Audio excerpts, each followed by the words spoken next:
lo va mangai re lo na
Pathian chibai ibu kang o kul kongka te u in luchung te kha choi sang ula nang ni kongkhar lun te u in khai sang ro u ti chuan ro puina lal hi alo lu don nia isuan an hne na ka thil tuar main he kal hen ku cho hi ei pui cheu ka du em ani ka thila cheu hei hi pathian rama atak tak ani malo zong keile to don lowani ati a itong trying lalpa kan pathian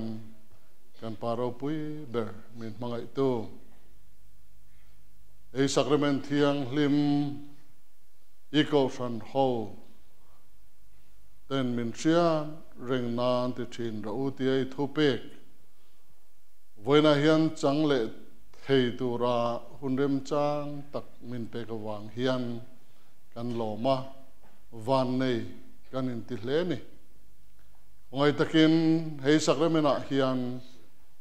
kan taksa kan tharau mamo chan na fam kim nangin min pe la kan borok zong min hruai la min om puing che kan lalpai suam hingin kan dile amen itun huna hian bial Kohhran mallama thupuan tu omran loba kan hun man dan tu ra chuan pathian thu kan chiaranga chumi zo chuan lain pathian kan fakhawanga sacrament thilpek kan upaten an la khom halanga chu kan thilpek chu upa Zolianan Pathianni na min hlan sakanga chuan thucha kan ngai thlazuinga thucha kan ngai thlau zo hian ma sakrament kan kilanga chu sakrament kan chante awanga lom thu soina hun mang turin upa Dr. Mal Soma kan somanga chuan zai Paul Bial zai Paul te kan som zuinga chu tiang chuan hun kan mang don ani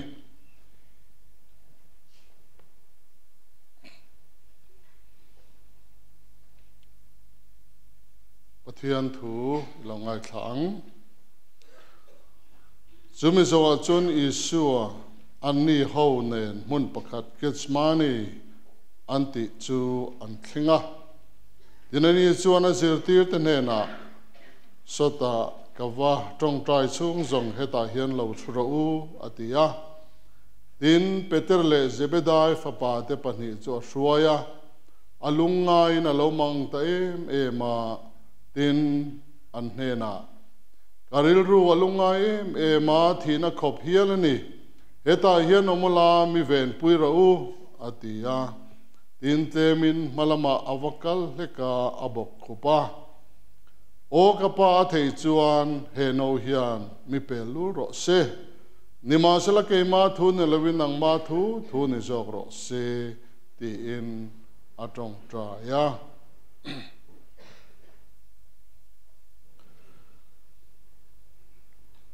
lain Pathian kan fak khawanga a number zanhi somni le pathum na ela kan sakchung hian sacramental pek te kan upaten la khom sela kan za ding ni lo sang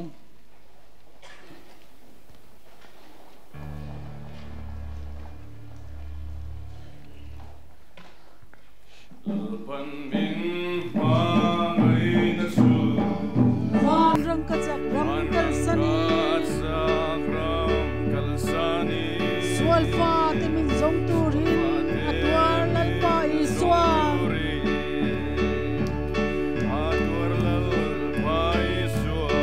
Lungai na tin cross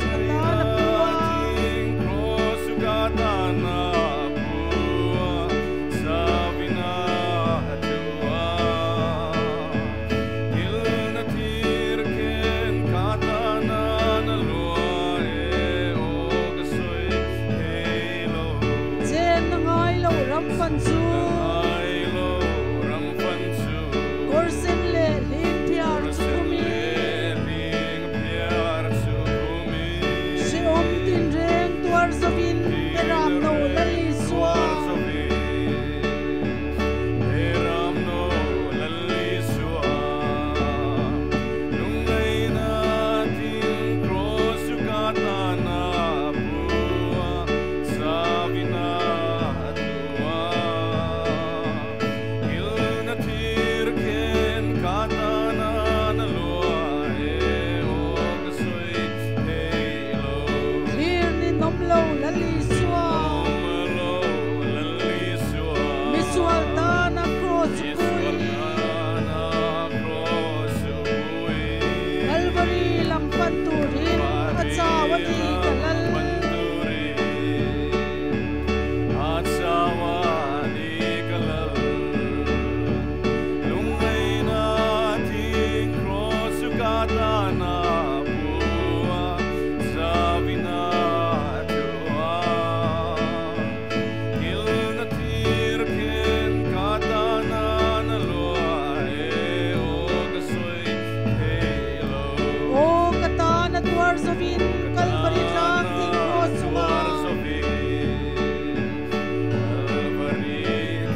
Tholom tilhanin Pathianni trong tai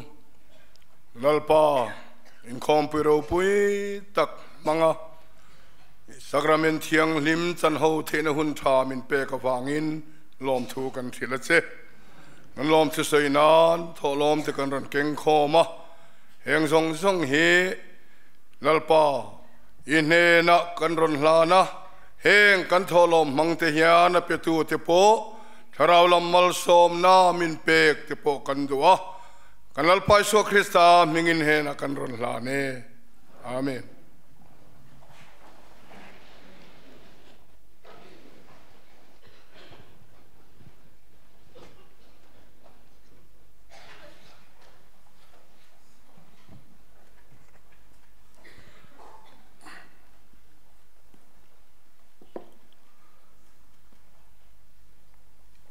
lalpa zanria sakramen kan chan na tura hian thua min kai hruai tu atan gesmani huana la lisua tong trai na mang hian pathian Paul masanga tin chana program kan soizok kha kan change lokanga kan jai Paul te hi sermon zo hian kan in som jok don nia akha in thar le taila pathian thu ngai thang chan chin tra lukazia bung som ni panni chang som thum pakwa tangin chan chin tra lukaziak bung somni panni chang somthum pakua atangin tin ani chu achuaka adan pangain olive tanga chuan akalta a zirtir te poinan zuya tin amun chu awathlen chuan an hena thlem nain lu lo nan tong trai ro u atia tin lungden phak china emo awakal rangta a tina ching tria atong traya gapa remiti chuan he no hi kan hena ta la son ro nima se ke thun lwin nang ma thu ni jok ro se atia tin van tangin van tir ko pakhat ati har turin ane na ron in lara tin athaphang ema thanem ngai le zolian tong traya athan chu thifarlian tak angin leya afara tina tong trai zoa atho in zirtir tene na chuan alo kala anlungai wangin anlo muhil amwa tina ne na enga tinge in muthil khem nain lu lo nan tho ula tong trai ro u ati a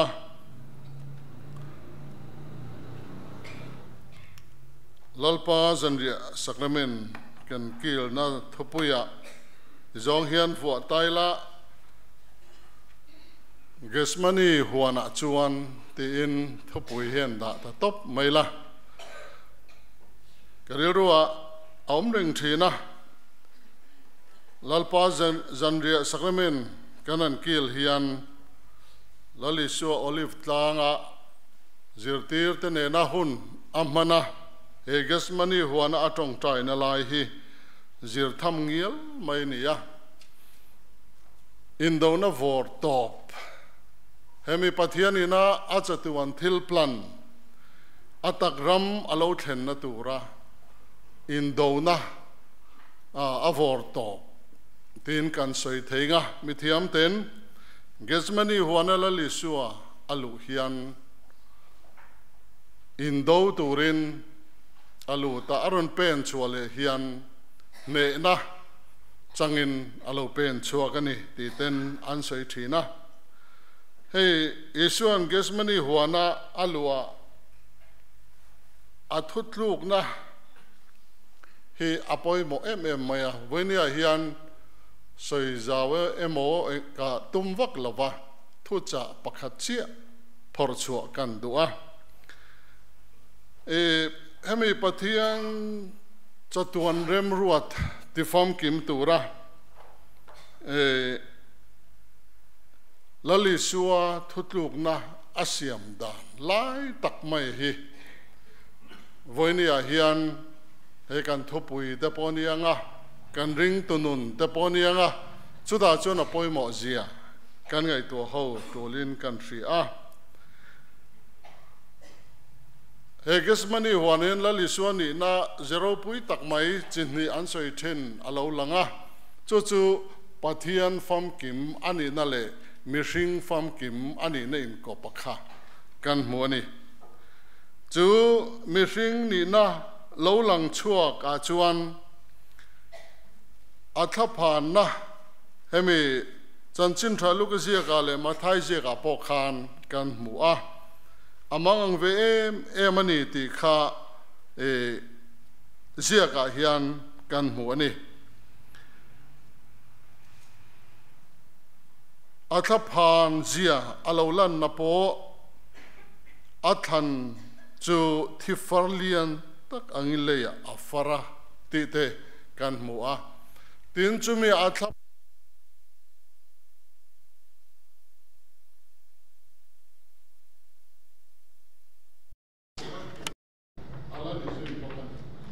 Chuchonin ekani wana indona Pathianni na atuan hillan nifte tu athi te puitling tura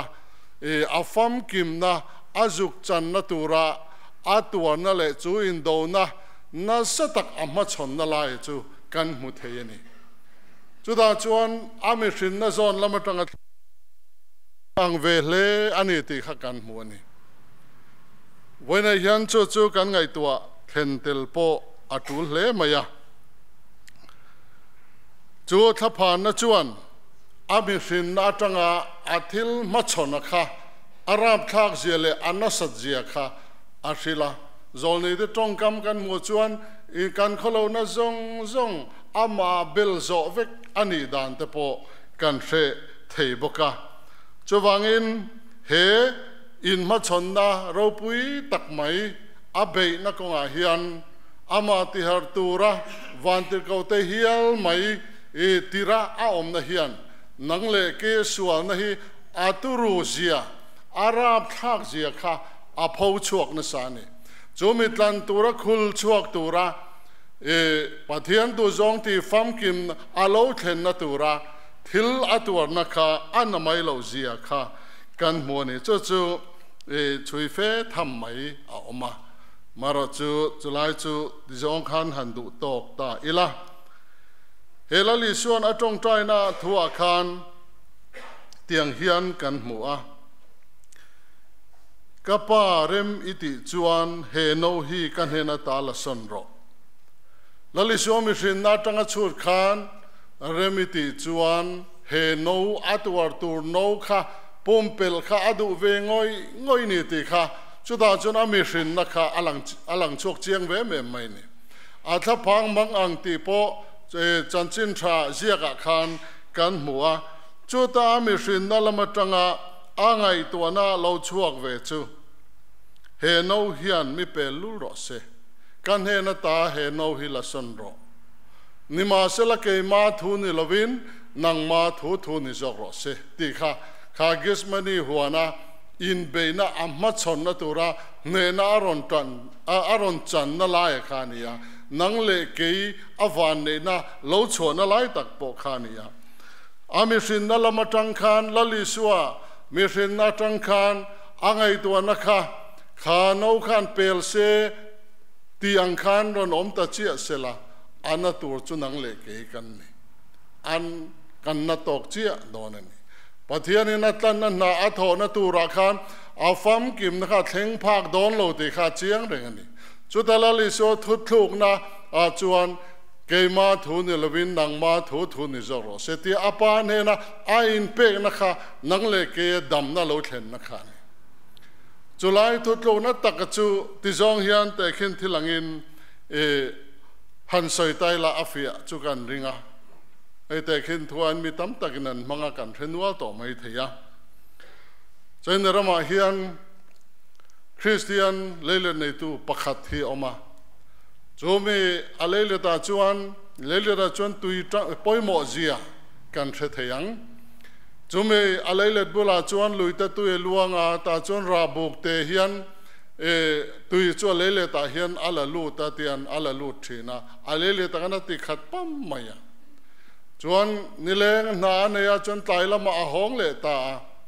chuan atu ka zukal le chuan chu aleile tui zong chu alo kang vek maya an hoi vela ari te thanglam mi te ka cholo la khat pam si ani leile ta kha alo kang le vek maya angai na selo leile ta hian arel ruan yang khoyamo khi niang tin an dap vel chiama nima sela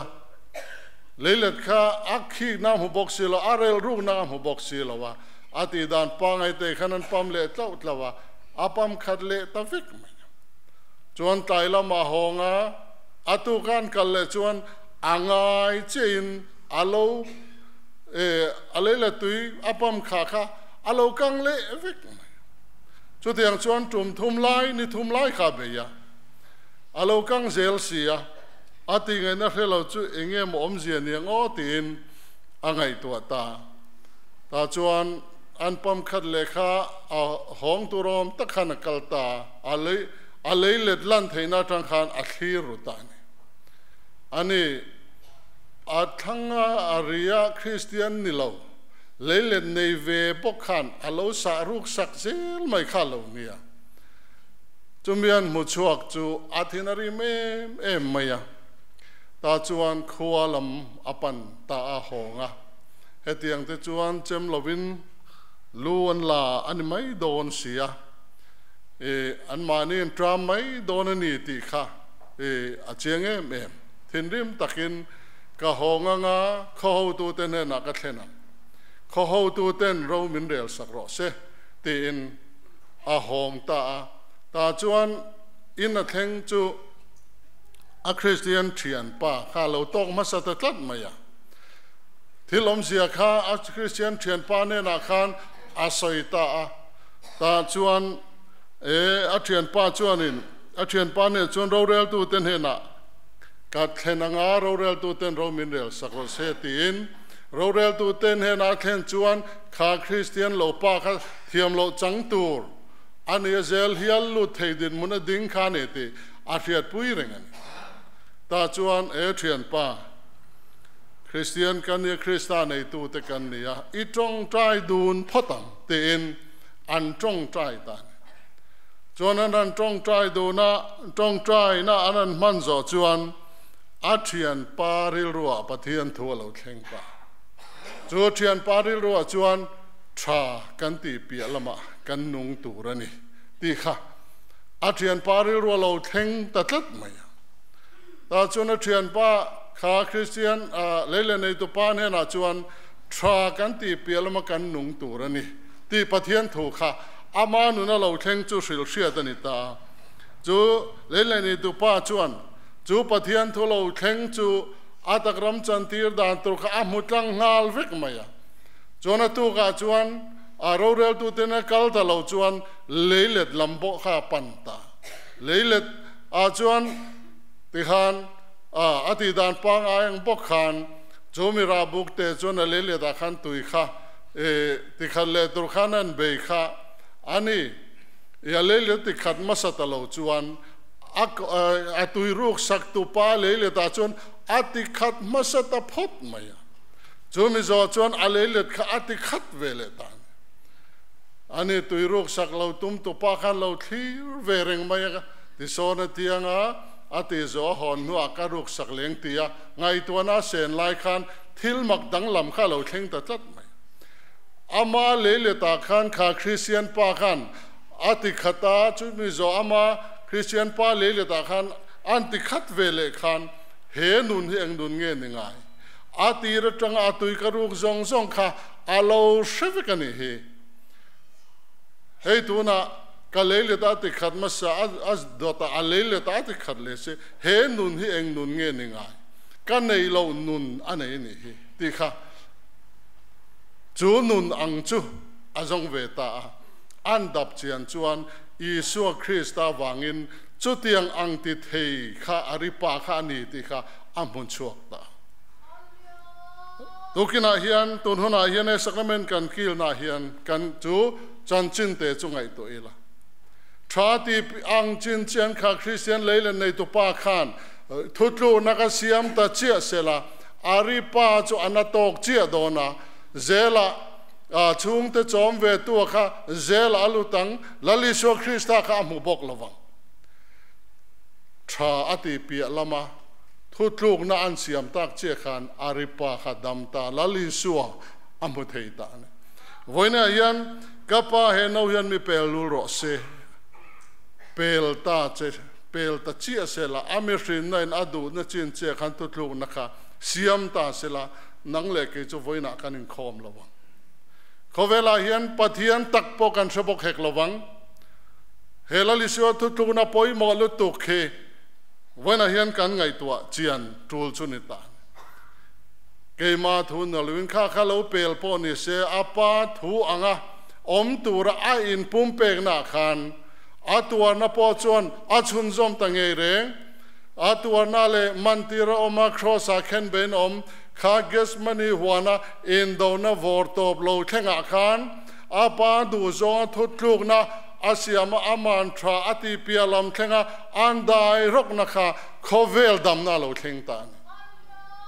voine a hian engate kan rong bol na peng tin reng a po hian kan du na chin tok chia thutluk na kan siam thin hian midang an na chia zelan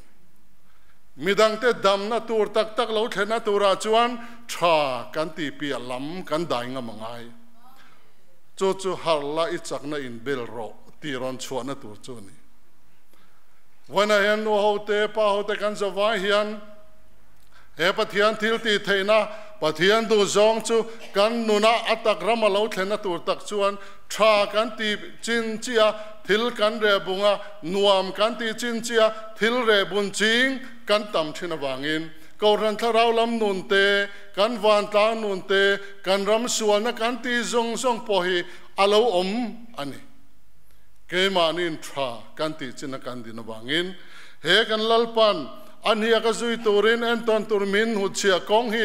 voina zo turin he sacrament na hian min so mani chu tiang ti tur chuan voina henil lan tharang lalpan min ko na le min than na ting he tura ke mani thati zong nuam kan ti zong ka pe lo ti mai maya ro kan in rel sak thin na wang hian ke mani po kan na midang po an na chu wang midam dam na thlen turin kan lalpan athutluk na siam hi voinen kan thopui lo hlotlin na tur le he sacrament hi atagram kan kil na tur chuni chumi in hlan thar thei turin he lalpa do kan hi in na yang o athu kha ngai to ila remiti chuan he no hi kan he na tal san ro nima sela ke thu ni lovin nang ma thu ni jok ro se nang ma thu ni jok ro se tia athutluk na kha amirin na chuan tha ati china chuan no khan pel se du nima sela chumi pia lam chu dai rokin nang le ke dam na turin aron pen chu chu ne na aron chan na chu van Krista cross thilti the na chuan mel ma pa an ne a keinin dam na kan changa chatuan mun changin voinia hian chu kan chan voni ti hi aron pholam nal ani chu wangin he sakramana hian pathian hena lom thu isayang kan lalpan min sharing nan hei ti thin ro ate kha chu me sharing na te puitling chuan voinia hian mani in pharna kong zo turin lalpa lam ipanang o Pathianni thu kan zatan malmin som sakwa se Bial zai pol te ilo som zing halang Donia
tele minister te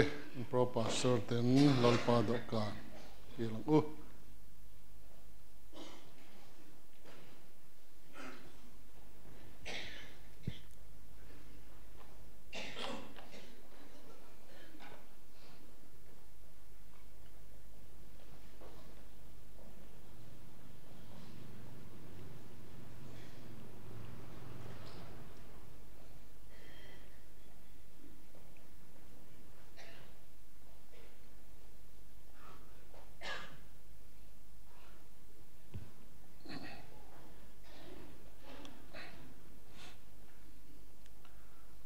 kan lalpa dokan he simna dik tak le rin nanungin in nayang kan lalpa thu soite tharin ilongai thang nang ni thokrim le phorit phur zong te kan he na lo kalula ke man ka chol tiran che ngai te kong khar bulading ka ke khe tu po in ka o ria kong hon chuan an hne na ka lu tanga an hne na zanria ka yenga ani po in kan hne na e bokang kan lali suan ati kha zone po in puan ilovin in thin lung kher ula lalpa in pathian lam chu hoira u ati kha itong try o lalpa kan pathian du tak imal somna beisen ma kan lo ku ne khongai takin he sakmen mang hian nangin atharin min pola e sakramen hi chaklautan chakna damlautan damna mibol hlotan thiang hlimna ring hleltan nge na lo ni ro se kan lalpai so Krista mingin kan dile amen ka thuril chong cheu kha pathian hna ta ka hmosin khatia lalpa isu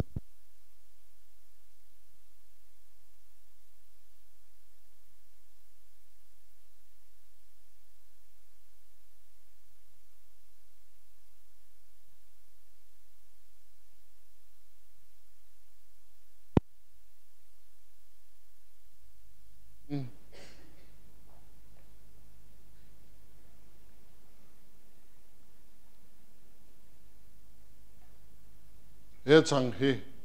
kan la anga kan enga ama kan sharing nan le anun na chu kan nun na achom the turin lalpan kan zatan mal mi som sakro se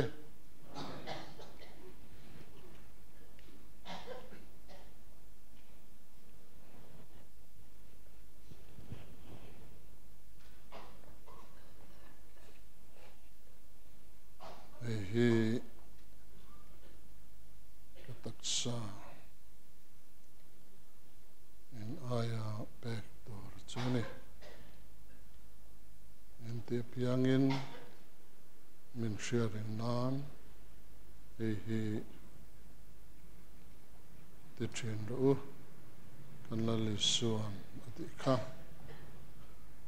hi kataksa in aya pek tor chuni in te piangin min sharing nan